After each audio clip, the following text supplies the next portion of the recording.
man accused of chasing down 2 teenage girls and sexually assaulting them wants to await trial at his home, while his attorney says lowering his bond is a reasonable request. Not exactly music to their ears, how the state is now getting involved in Nashville's construction noise. Plus, a mystery in the skies, what a former FBI agent is saying about the uptick in unexplained drone sightings. Fox 17 News at 9 starts now. Middle Tennessee's only primetime news. This is Fox 17 News at 9, your Code Red station.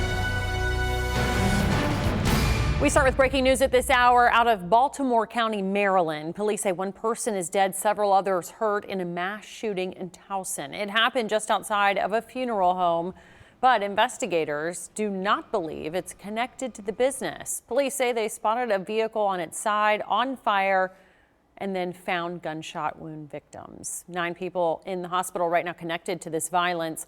Officers say there is a safe area and believe that this was a targeted attack. The shooters are still on the run tonight. And another breaking news story from our nation's capital. That's where Congress has just unveiled a temporary spending bill to keep the federal government funded through March 14th.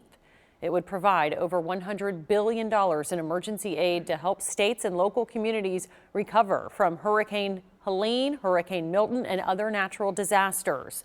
The measure would prevent a partial government shutdown set to begin after midnight Friday. It would kick final decisions on this budget's year to the Republican-led Congress and President-elect Donald Trump. Fox 17 News is in a code red weather alert tonight as strong storms move in. Now, we could not only see heavy rain overnight, but high winds, and there's also a small chance of tornadoes.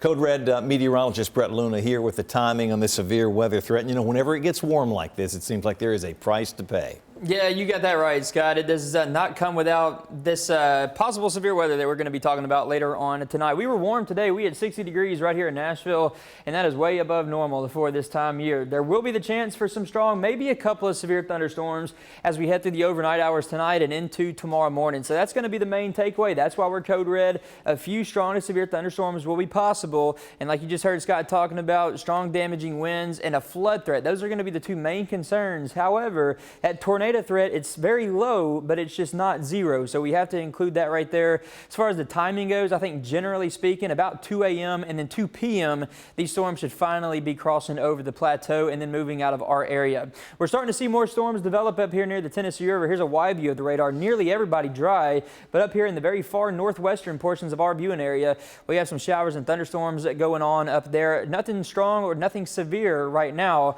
but I think as we wait a little bit longer and head on into the early morning hours, those ingredients will start to get a little bit better as that cold front begins to push in a little bit closer our way. Here's a severe weather outlook for tonight. This is mainly going to be for about 2 a.m. to 6 a.m. Our northwestern counties in that shade of green right there. That is a level 1 out of 5 risk. The main concern, some strong damaging winds, but like we were talking earlier, a tornado, brief tornado, cannot be ruled out of the equation through the overnight hours tonight. And then for tomorrow, this is from about 6 a.m. to 2 p.m. or so as that cold front begins to finally sweep across our area. The Storm Prediction Center does have most of Middle Tennessee still in that level 1 risk for a similar threat. I think the best threat for any tornadoes is probably going to be from about 2 a.m. to 8 a.m. or so. And then I think with that final remainder time of that, it should turn into more of that damaging wind threat. This is not going to be a super widespread event, but there is a chance that a couple of these storms could get strong, could get severe. I'll have more details coming up here in your Code Red weather forecast. It's somehow conveying that the crime was not as bad as it was. In Operation Crime and Justice tonight, a local man accused of chasing down 3 teenage girls and raping 2 of them wants to get out of jail while he awaits trial. His attorney is asking for a significantly lower bond. Fox 17 News' Karen Aguilar is live tonight in front of the Birch Criminal Courts building downtown, where that suspect will face a judge in this case in the morning. Scott, DeJuan Moore's attorney filed this motion to reduce his bond, and in the document, we found out that Moore has a girlfriend, and part of the reason he wants his bond lowered is because he wants to continue supporting his girlfriend's children.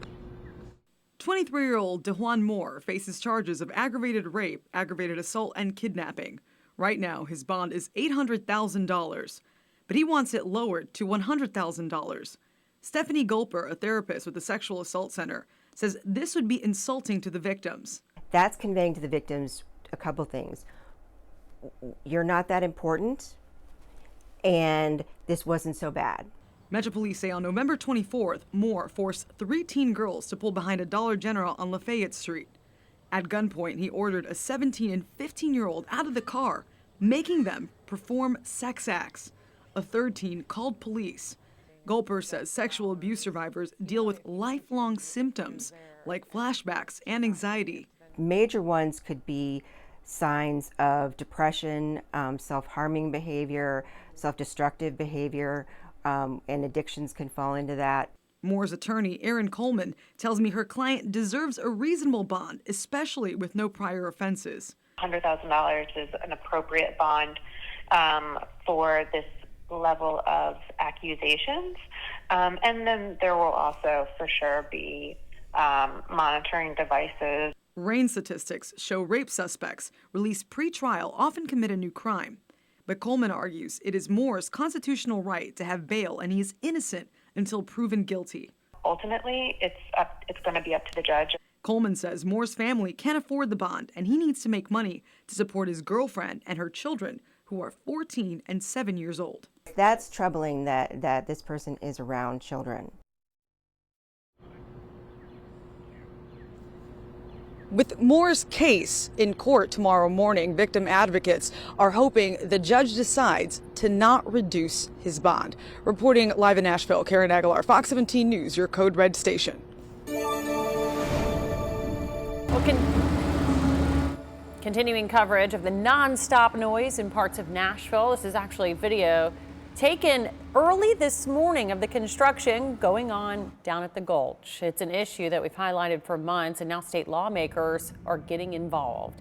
Fox 17 News' Caitlin Miller joining us from the Gulch, where stakeholders met tonight. This business right behind me, Cycle Bar here on Division Street, says that they had to relocate because of ongoing issues with Yates Construction. Now, state leaders say that this needs to stop and they need to address these safety concerns and violations. Fox 17 News took this video at 4:35 this morning right outside of the Yates Construction project happening on Division Street in the Gulch next to STK. Those living in the Gulch sending us similar video at 1:30 in the morning. And then again at 4:06 a.m. Kevin Kelly lives in the building across the street from this construction site, and he says he has not slept through the night in the last year and a half. Metro Councilman Jacob Coupin says construction isn't allowed from 8 p.m. until 6 a.m. in the Gulch, with some exceptions including concrete pours and deliveries. But if companies break those rules, the state only allows Metro leaders to fine them $50 for code violations.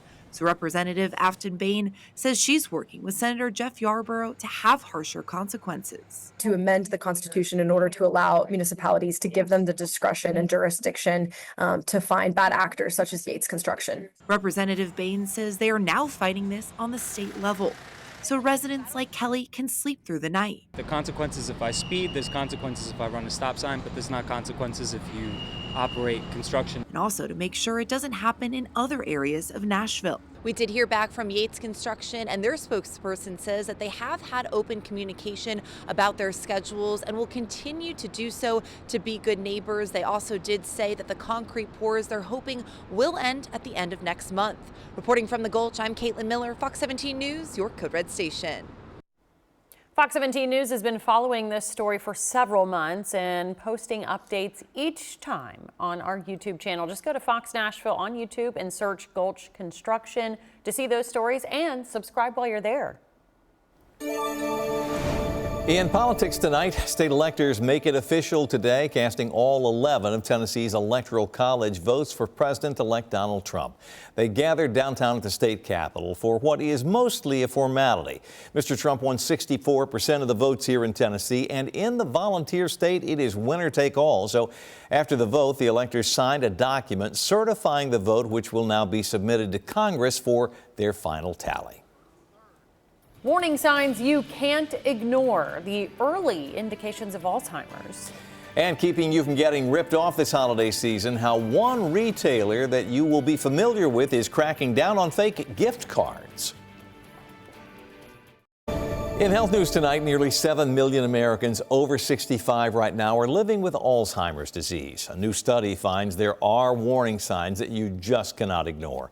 Fox 17 News' Amanda Chen now looking at the research and tells us some things that every family with seniors should know. It's not a new discovery. For some time, it's been noted that older adults with cognitive impairment may suddenly make poor financial decisions or become victims of a scam. But new research now says that could be an early warning sign of Alzheimer's disease.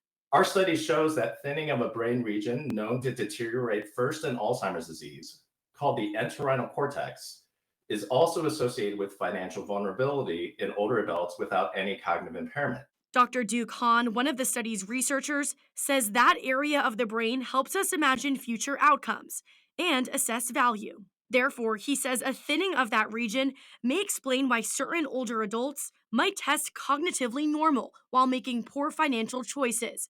And the research suggests seeing those changes in an older adult could be a risk factor for Alzheimer's disease. If an older adult starts showing some poor financial decisions, it might actually be a reason to pursue further testing for Alzheimer's disease. Researchers caution that not everyone with Alzheimer's is going to make poor financial decisions, and not everyone who makes bad choices with money is going to develop the disease. But they say this study may alert relatives to cognitive problems earlier, so treatment and support can be put in place sooner. I'm Amanda Chin reporting for Fox 17 News, your Code Red station. Health experts say an early diagnosis not only helps the patient, but the family that often winds up caring for them. They say it allows loved ones time to adjust to a change in cognitive function and, in some cases, mood swings. In your consumer news, Kroger taking extra steps to keep you from getting scammed on a popular holiday purchase. Gift cards are one of the top purchases on holiday shopping lists, but each year, crooks put out compromised cards to create security issues for those who buy them. This year, Kroger installed special gift card displays with peg locks. The locks not only allow customers to pick out the secure cards without the help of a store employee, but they also prevent crooks from placing illegitimate cards on the displays. In your community tonight, a look at the merry and bright skating spectacular out at Gaylord Opryland. We're talking ice skating, a show part of the resort's A Country Christmas So Beautiful. We got to sit in on a performance earlier tonight after the sun went down. It's an outdoor fair. You see the lights there reflecting off the ice. Really something to see. The cast, by the way, which includes Nashville-based singer-songwriter and skater Heather Brockle, does shows now 6 days a week. Very high energy. We have a lot of things that happen. So not only do we have world-class figure skating, but we also have a couple different specialty acts. We have some fire, we have live singing, we have backflips. There's something for everybody. The show lasts for about 25 minutes. She said it was high energy, and you can see evidence of that. It includes skaters from all over the world. Runs Tuesday through Sunday, all the way through January the 4th. All right, a pretty mild day today. Yeah, today felt pretty good. And then, like Scott was saying earlier, whenever you get these temperatures this time of year, you always got to think if there ain't going to be any strong storms that come with it. And today, or tonight, I think that threat is still pretty low. Especially the tornado threat, but it's there. It's not zero, and that's why we are code red. And we're going to be staying code red through the overnight hours tonight into tomorrow, because that threat is going to continue as we head on throughout the day tomorrow. Here's what we have going on radar right now. They're still not seeing a whole lot of storm development, but if you look in the past about 30 minutes or so, we have started to see some of these showers and thunderstorms develop out behind this warm front and right ahead of that cold front. That cold front's going to keep on pushing our way tonight and continue to bring in storm development right out ahead of that cold front. Here's what we have going on right now. A zoomed in view on our area. Most of it's dry. Most of y'all not seeing anything going on right now on the radar, but if we zoom in up there closer to the Tennessee River, we can see some of those showers and thunderstorms just outside of our viewing area. This is up there in Murray, Kentucky, just south of Benton, right around the Murray area. Again, just outside of our viewing area. Those are going to keep on moving to the east, though, as we head through the next several hours, and more storms will keep on developing as we go through the rest of tonight. So for tonight, I think strong, damaging winds winds. That's going to be the main threat. This is still a low threat, a level 1 out of 5 threat. I think the flood threat is actually a little bit higher. Plus, we've had some saturated ground already. We have that right now from those recent rains. I'll show you that here in just a second. I don't think we're going to have to deal with much of a hail threat at all. That tornado threat is very low. It's just not zero, so that's why we have to include that right there. So for the rest of tonight, 10, 11, 12 o'clock on into early tomorrow morning, I think our best chance for some showers and thunderstorms are going to be our far northwestern areas along with parts of southern Kentucky. This whole line is going to finally start to work its way now to the southeast. This is 7 a.m. This model has actually slowed it down by about an hour or so. Earlier it was pushing in closer to the Nashville area around 7 a.m. Now I think we might have to wait until about 8:30 before it pushes into the Nashville area. That's going to quickly, though, begin to move on out after that. And by about noon tomorrow, I think it's mainly going to be around the plateau, the far eastern portions of our viewing area. And then by about 2 p.m., I think we lose that threat pretty much entirely. And then behind that front, we'll just be left with a few rain showers. But by the late part of the afternoon to the evening hours, I think it's going to be all dry for us. Not really going to have to worry about any sort of threat once we get past that. That cold front is also going to usher in some drier and much cooler air. We're going to have our temperatures dropping back down into the 40s. Temperatures today, again, we were in the lower 60s. Rainfall amounts, I think they're going to generally be about 1 inch to 2, maybe up to 3 inches. In the highest amounts of rainfall, the best chance for that is going to be along and north of I-40. Combine that with the recent heavy rains that we already have. We have a flood watch that's going to be in effect through tomorrow morning. And then recently, a little bit before the show, the National Weather Service also put some of our southern and eastern counties now into that dense fog advisory. Could be looking at visibilities in those areas less than a quarter of a mile. More details coming up for you here in your Code Red forecast in just a bit. Robert F. Kennedy Jr. meeting with senators this week with a vow to shake up the healthcare system in America, but questions about his views on vaccines persist. I'm Matt Gelke in Washington, and I'll have the story coming up. Also, we had another delay. We'll tell you what's keeping a mid-state astronaut named Barry Wilmore in space even longer. Covering the Capitol, reforming healthcare is the talk of the town in Washington. Robert F. Kennedy Jr. meeting with senators to talk about how he wants to change public health if confirmed to run the department. Fox 17 News' Matt Gelke shows us how Kennedy's thoughts on vaccines are shaping that conversation. And by the way, you can vote on this issue by scanning the QR code that will appear here shortly on your screen during this story. Do you believe that vaccines save lives? President-elect Donald Trump's pick to be the country's next health secretary, Robert F. Kennedy Jr., was back on Capitol Hill Tuesday. Kennedy is another Trump pick, pitching to senators a shakeup of Washington norms. I think he's going to be much less radical than you would think. I think he's got a very open mind, or I wouldn't have put him there. Kennedy is a vaccine skeptic, and a recent New York Times report revealed his lawyer and advisor had, quote, petitioned the government to revoke its approval of the polio vaccine. He's been trying to assure senators he does support the polio vaccine, a medicine credited with eradicating the deadly disease from the United States. He said, I 100% support the polio vaccination. That's different. Trump also told reporters this week he supported the polio vaccine and it wouldn't be going away. But as recently as 2023, Kennedy had said he didn't know if the polio vaccine didn't cause more deaths than it was supposed to avert, citing a link to cancer that scientists in the 1990s concluded did not lead to a rise in cancer rates. 98 million people who got that vaccine in my generation got it, and now you've had this explosion of soft tissue cancers in our generation that kill many more people than polio ever did. Senate Republican leader Mitch McConnell, a polio survivor, said late last week any nominee should steer clear of undermining the polio vaccine. RFK Jr. might yet still have to win over some skeptics as he seeks confirmation from senators. It was great. I'm just so excited to get to work making America healthy again. We didn't even talk about vaccines. I just don't think it's at the top of his priorities right now.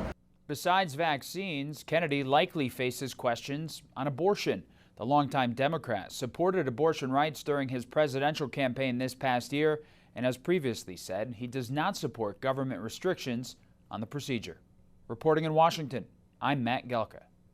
Well, during that story, we had a QR code linked up to this poll asking the question tonight, do you support Donald Trump and JFK Jr.'s initiatives to reform federal public health agencies? The results coming in real time on your screen. 462 people voting here tonight. 89.4% say yes, 10.6% say no. Thanks for voting. New tonight, NASA's two stuck astronauts just had their space mission extended yet again, and that means they won't be back on Earth now until spring, 10 months after rocketing into orbit on one of Boeing's new Starliner capsules. The two test pilots, including Mount Juliet native Barry Wilmore, planned on being away for 8 days, a week or so, maybe a little more than that, when they blasted off back in June. It was Boeing's first astronaut flight to the International Space Station. Their mission grew, though, from 8 days to 8 months after NASA decided to send the company's problem-plagued Starliner capsule back to Earth in September empty for safety reasons. The return date is now the end of March, maybe early April, because of a delay in launching their replacements. Well, a mystery in the skies, the call for transparency surrounding drone activity.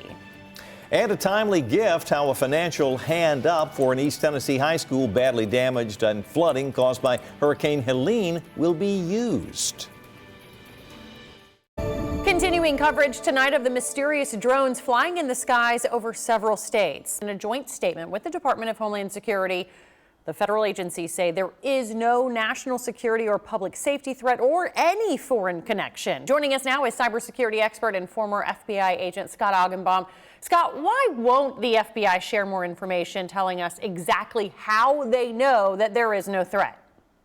Well, as a retired FBI agent, let's remember that the number one priority for the FBI, and it's been this way since 9/11, is to keep the United States safe from terrorist attacks, national security threats, and cyber threats. The FBI just released a joint statement with a number of government agencies saying that there was no credible threat at this time. The FBI does not provide information on ongoing investigations, and I understand that is incredibly frustrating for the American public.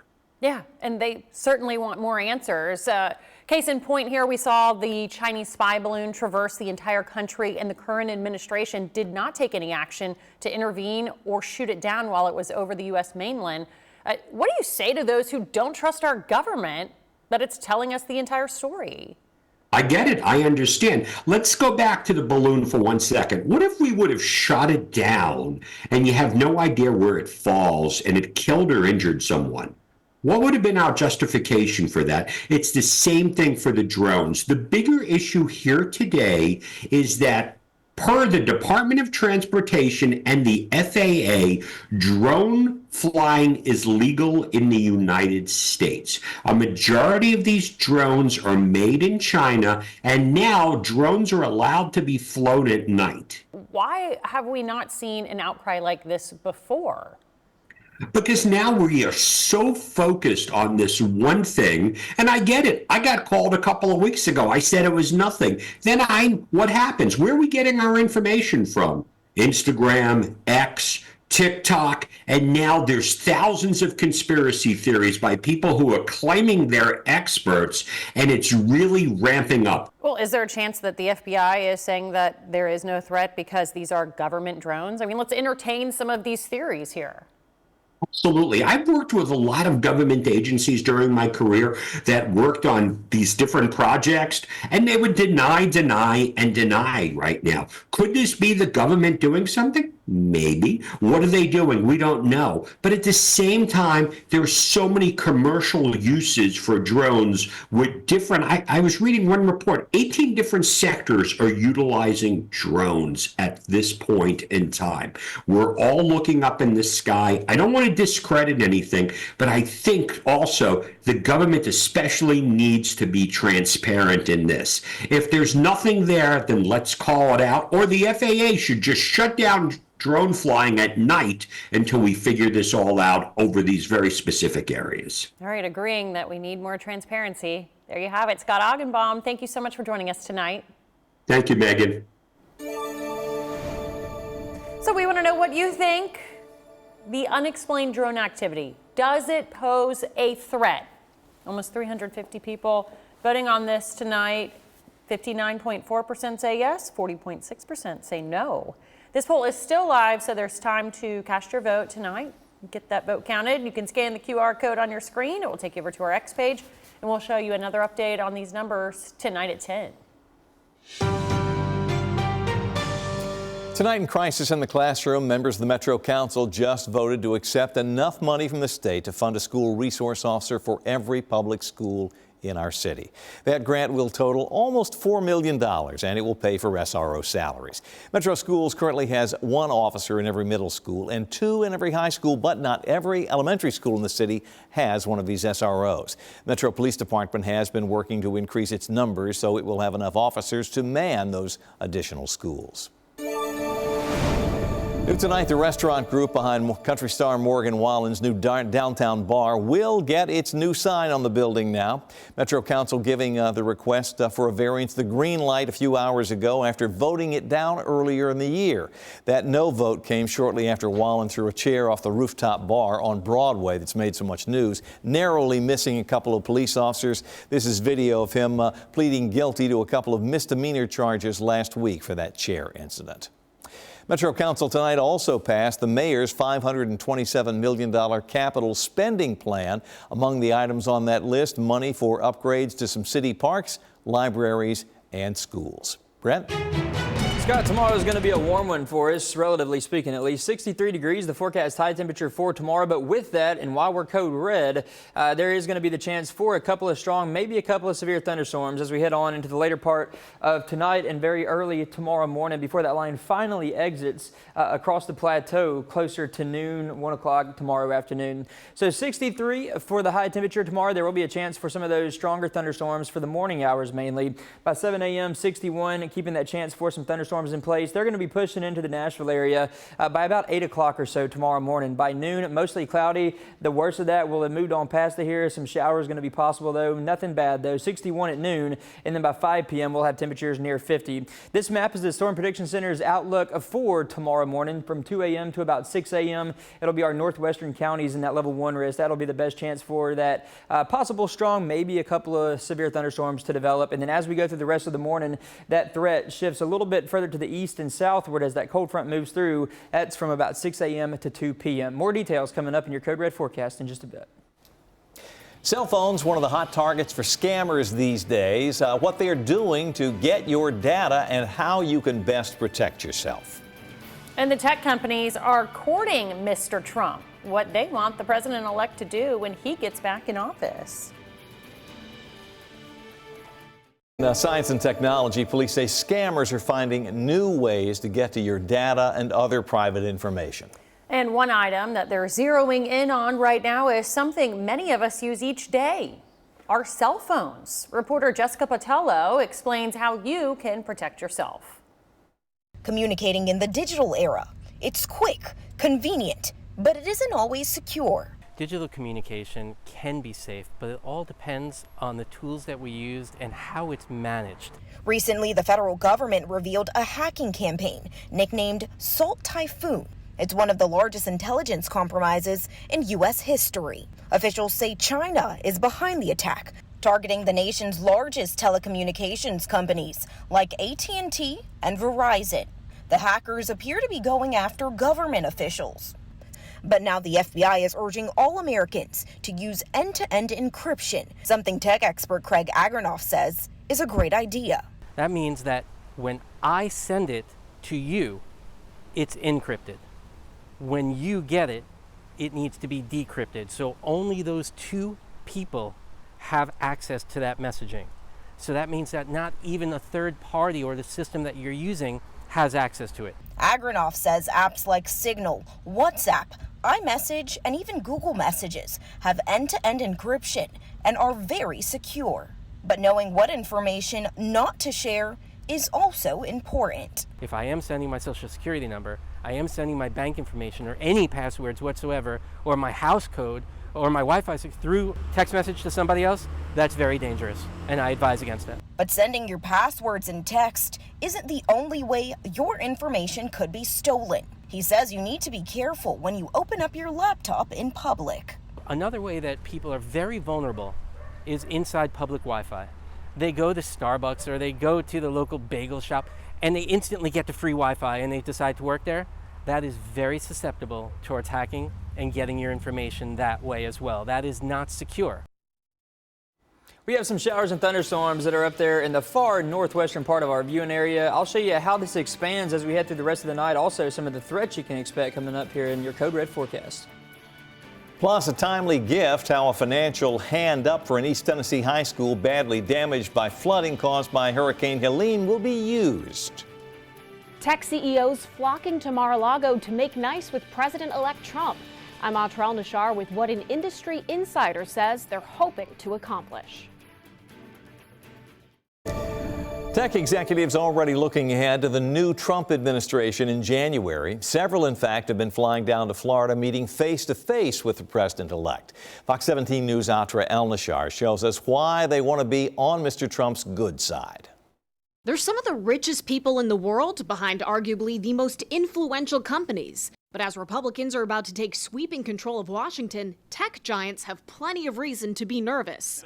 Very nervous. Your company and every social media company needs to do much more to protect children. For years, Republicans have been leading the charge and accusing social media companies of putting children in harm's way. They also claim the tech industry overall has a liberal bias. Republicans are about to take majorities in both the House and the Senate and control the White House. If enough of them agree, they'll have enough power to pass laws that could upend how tech companies operate. It's why just about every industry leader you can think of, CEOs of Apple, TikTok, Google, Meta, have gone to President-elect Trump's Mar-a-Lago residence to meet privately. In the first term, everybody was fighting me.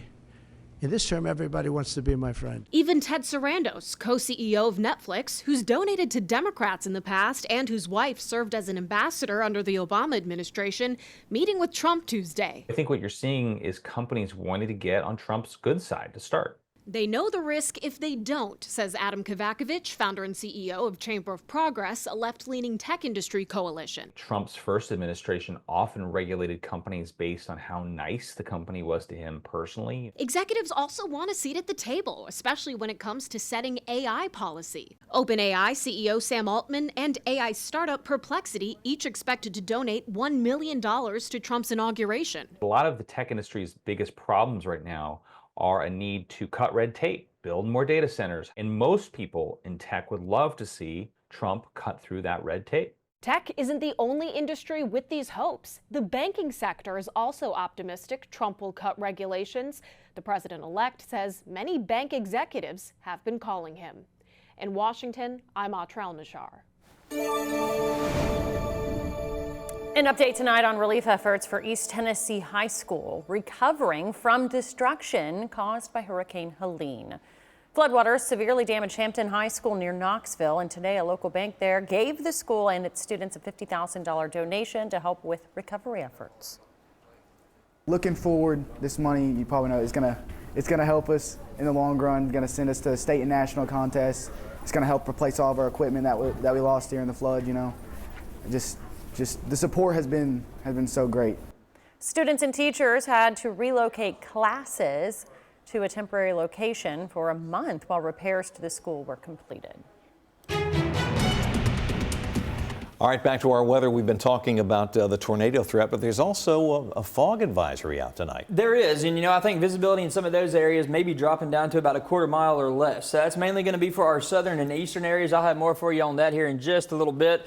We're also still seeing some of these showers and thunderstorms developing, though, just out ahead of that cold front that's moving right there into parts of northern Arkansas right now. That's going to keep on moving our way as we head through the rest of the night, and that will leave us with that chance for some strong, maybe a couple of severe thunderstorms as we head through the overnight hours tonight. Radar is still showing a little bit of this activity, mainly in our northern areas. Most of us, though, not really seeing much rainfall. In fact, most of it still pretty calm, and it's going to be mild for tonight, too. Still seeing some showers, a couple of thunderstorms up there in our far northwestern areas.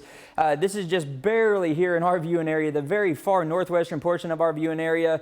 This little storm producing a little bit of moderate rainfall, but that's about it. Hopkinsville seeing just a little bit of rain on down into Clarksville, moving into the west side of town right now. Just a some light rain showers, but really fairly calm right now. As we go into the next couple hours, though, I think this is going to start to pick up a little bit more and really on into early tomorrow morning. So we're going to go with about 2 a.m. to 2 p.m. total for the duration of this chance for some strong to severe thunderstorms. We may have to watch out for maybe just an hour before that or so, but we'll be keeping an eye out on that. Strong damaging winds, I think, will be the main threat as far as any sort of severe weather goes. That threat is still going to stay fairly low. This is just a level 1 out of 5 risk for severe weather. The tornado threat is also very low with this event, but it's not 0, so we have to include that right there. And then that flood threat, we're going to keep that in place now too. We've just seen a good bit of rain recently, especially along and north of I-40. Ground's already saturated, not going to take a whole lot to leave us at least with a little bit of a flooding concern for some of these areas. This is 10 p.m. though. These showers and thunderstorms continue to push off to the northeast. I think we start to see a little bit more development by about 2, 3 o'clock early tomorrow morning in parts of southern Kentucky, and then that actual cold front is finally going to start to sweep through the area. This is 7 a.m. I think it's going to be pushing through, at least the heaviest of it, pushing through the Clarksville area, and then by about 8, 9 o'clock, I think it's going to move right over Nashville. Fast forward a few more hours, by about 10 o'clock or so, moving into the Murfreesboro area, and then right here by noon around the plateau. By about 1, 2 o'clock in the afternoon, I think all that has finally pushed out of our viewing area, at least the heavy rainfall. We could still be seeing just some light showers on the back end of that cold front, but overall, much cooler and drier air is going to start to filter in behind that front as we head through the next several days. So once we hit the mid part of tomorrow afternoon, most of us should be seeing fairly calm weather, and it's going to stay like that for the next several days too. Not much of a rain chance at all in the forecast. As far as the rainfall totals go, I think in general about 1 to 2, maybe up to 3 inches or so for some of these areas, and I think the heaviest amounts of rain should be falling with some of the areas that have already seen some of the heavier rainfall totals from over the past 3, 4, and 5 days. Some of those areas already picked up about 1 to 3 inches of rain. Here's that flood watch that's in effect. That's going to be for every county highlighted in green. That's going to stay through tonight on through tomorrow morning. And here's that dense fog advisory we were talking about earlier too. Our southern and eastern counties and even our central counties now, that dense fog advisory going to go until 4 o'clock early tomorrow morning. Visibility could be less than a quarter mile or so. 63 the high tomorrow. The best rain chance will be in the morning hours. Then we're going to clear out Thursday 50, and then high temperatures Friday through Sunday only in the lower 40s. Just ahead, a lifeline for frequent flyers. How United Airlines is helping customers keep up with their luggage. And a busy time of year and a potentially dangerous one. What's putting a focus on safety surrounding Amazon workers? In your consumer news, United Airlines offering a new feature to help with a major travel hassle. Their customers can now use Apple AirTags to track their lost luggage. United Airlines is the first major U.S. airline to enact Apple's Find My Item location. Customers can share an AirTag's location with agents through the airline's app. Live location sharing will be disabled as soon as the customer is reunited with their lost luggage. In business news, a U.S. Senate committee looking into Amazon worker safety is accusing the company of prioritizing productivity over its people. The committee's report says that the e-commerce giant is obsessed with speed and productivity. The report also accuses Amazon of cherry-picking its workplace injury data to make the workplace appear safer than it really is. Amazon responded saying that the federal report was both flawed and they simply got the facts wrong. The case will go on. The legal trouble the president-elect still faces. And taking things up a notch, we'll tell you why some Walmart workers will be wearing body cams.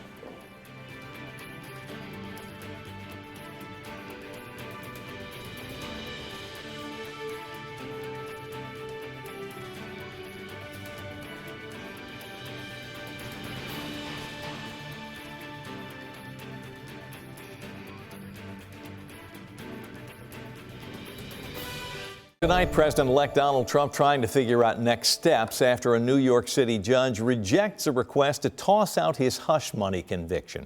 Back in May, a jury in New York convicted Mr. Trump of falsifying business records in relation to a $130,000 hush money payment to adult film actress Stormy Daniels. Mr. Trump denies any wrongdoing, and he asked to have the verdict overturned based on presidential immunity. The judge rejected that motion. No word yet on when sentencing in this case could take place.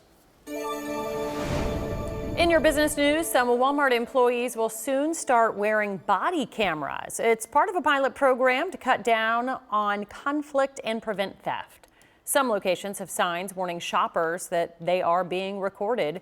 TJ Maxx, Marshalls, and Home Goods have also started using body cameras. The parent company of these stores says the devices helped cut down on lost inventory. I'm Kayla Gaskins in Washington. Coming up, how Donald Trump's impending policies are creating a crisis in Canada. AI has the potential to change everything from how Americans work to how they live their daily lives. But how is Washington preparing for this change of technology? I'm Mark Meredith on Capitol Hill. I'll take a closer look coming up.